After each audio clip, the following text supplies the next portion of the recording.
For being such a popular series, The Legend of Zelda doesn't get a lot of spin-off games.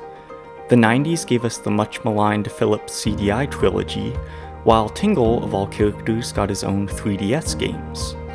More recently, we were treated to the rhythm game Cadence of Hyrule, and the two Musou games, Hyrule Warriors and Age of Calamity. Okay, I take it all back. There are a decent number of Zelda spin-offs. But perhaps the most interesting of them all is Link's Crossbow Training, released on the Nintendo Wii back in 2007. Created to showcase another piece of Nintendo plastic destined for the landfill, the Wii Zapper, the game has you exploring the locales of Twilight Princess armed with only a crossbow.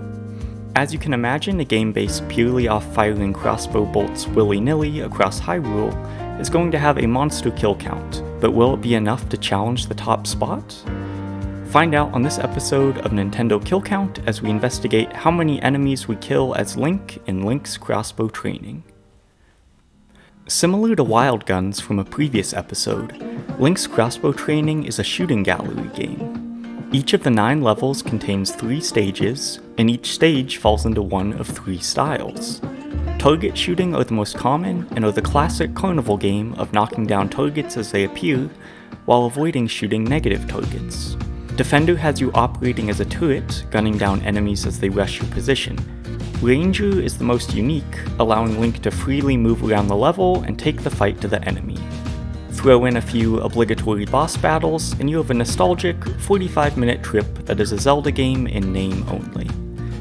At the end of each level, you earn a medal, bronze, silver, gold, or platinum, based on your score, but the medal doesn't mean anything other than bragging rights, if for some reason you want to brag about your score on a 15-year-old Wii game. Unlike the aforementioned Wild Guns, you can't actually fail a level. When you take damage, you instead lose points towards your final score, which makes Link's Crossbow Training a much more forgiving experience. As is typical, I won't discuss every level, but only highlight those that stood out to me for one reason or another. Level 1-1 was my first and only Platinum medal, which makes sense as I replayed it several times while trying to set up my Wii to capture footage, and the extra practice paid off. My initial goal was to get at least a gold medal in every level, but just like any good relationship, the longer you're in it, the lower your expectations get. By the end, I was scraping by with bronzes. I also learned you could zoom in, which wasn't the game changer I thought it would be, but it did earn its keep in the Ranger style levels. Level 3-1 taught me not to shoot beehives because just like in real life, if you mess with the hive you're going to get stung and lose your combo multiplier. Level 3-2 was basically Fruit Ninja with a crossbow, which is interesting because Fruit Ninja released after Link's Crossbow Training. Coincidence? I think not. Stage 5-1 made me question if I should count Peahats as enemies.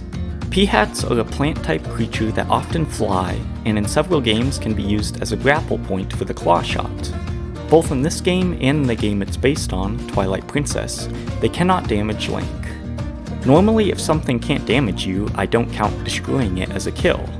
In this case though, I stepped back and examined the Peahat across the entire series.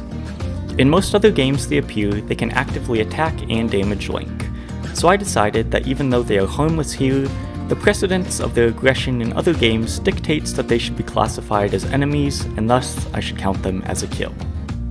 In Stage 6-2, if you shoot the lead Bulbin riding a Bulbo, the Bulbo will careen out of control with the remaining Bulbin clinging on for dear life. Multiple times these Bulbins were thrown over the Bridge of Eldin and plummeted to their deaths.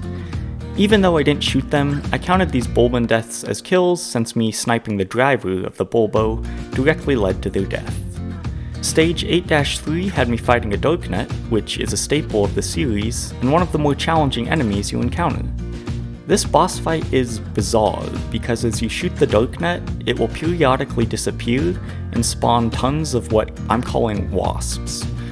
I'm not sure what these flying creatures are and how to classify them, but I counted all the ones I killed. Counting them was one of the most challenging aspects of the entire episode, and I ended up going frame by frame and still probably got the final count wrong. Sadly, I didn't even kill the Darknut. This also happened in the final level, 9-3, where I didn't kill that boss either. But since you can't die or fail a level, I still completed the game. After finishing the game, there isn't a whole lot else to do. You can go back and try to improve your score and earn better medals, or you can try the multiplayer element, which I never touched, but to my understanding, allows multiple people to play the same level back to back to see who can get the better score. As I played, I learned several valuable lessons. The first is that combos are more important than the quantity of targets shot. Every consecutive target you hit increases your score multiplier by 1. So for example, if each target in a level is worth 30 points, the first one you hit is worth 30, the second is worth 30 times 2 or 60, the third is worth 30 times 3 or 90, and so on and so forth. So if you shoot 5 targets consecutively, you would earn 450 points. If you shot twice as many targets, 10, but never comboed one shot into another, you would only earn 300 points. What completely baffles me is that because of this combo system, the only power-up in the game will actually screw you over 90% of the time. Some enemies glow green, and if you kill them, you get a power-up that makes your crossbow fully automatic. Seems awesome, right? It feels awesome, but it makes it almost impossible to keep your combos going.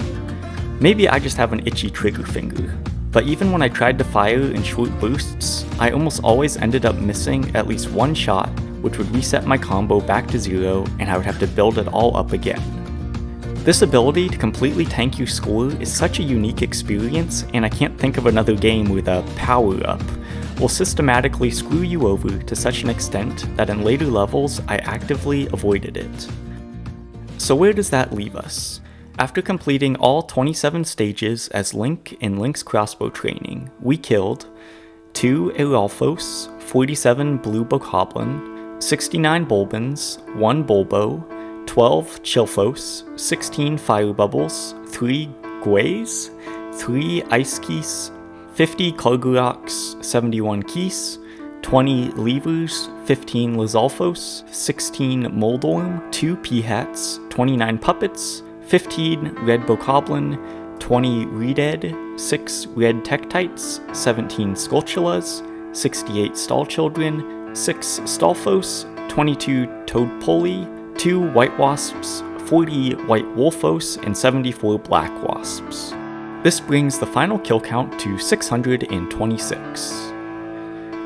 Initially, I thought this was a little low, but considering 8 stages had no kills, which was almost a third of the game, it makes more sense. This puts Link from Link's Crossbow training in a solid 3rd place, just behind Kirby from Kirby's Adventure, and just ahead of Diddy and Donkey Kong from Donkey Kong Country. For me, Link's Crossbow training is a fine game that gets a huge bump from the game it was based on. If you're like me and loved Twilight Princess, you will probably enjoy revisiting some of the iconic locations and listening to the amazing soundtrack. However, if you are one of those heathens who thinks that Twilight Princess is super ugly, well, this game isn't going to change your mind. From a design perspective, I think it did an admirable job of mixing up the level design, especially in the target practice levels. I know shooting targets as they fall down a waterfall versus shooting targets as you ride your horse across Hyrule Field sounds functionally the same, but the game makes it feel different and fresh, and because of this, I was never bored. I'm a huge fan of shooters on the Wii, and Link's Crossbow training is still excellent in this regard. The Wii Zapper, though, is in my opinion pretty lame. I used it for my entire playthrough, but felt that it hampered my experience, and I would have rather just used a Wii Remote and Nunchuck normally. At the time of writing, in January of 2023, the long-rumored Wind Waker and Twilight Princess ports have yet to arrive on Switch, and maybe they never will. Many people have speculated that if they did release, they would be featured in a double pack. I personally don't see Nintendo being generous enough to package them together, but I would love it if they somehow incorporated Link's Crossbow training into a Twilight Princess port. Either bundle them together, or even better, have the crossbow be included in Twilight Princess. That way you could swap between the hero's bow and the crossbow, and maybe on a second playthrough the crossbow is fully automatic. Will this happen? Probably not, but a guy can dream, right? Thanks for watching, and consider subscribing if you're interested in more video game kill counts.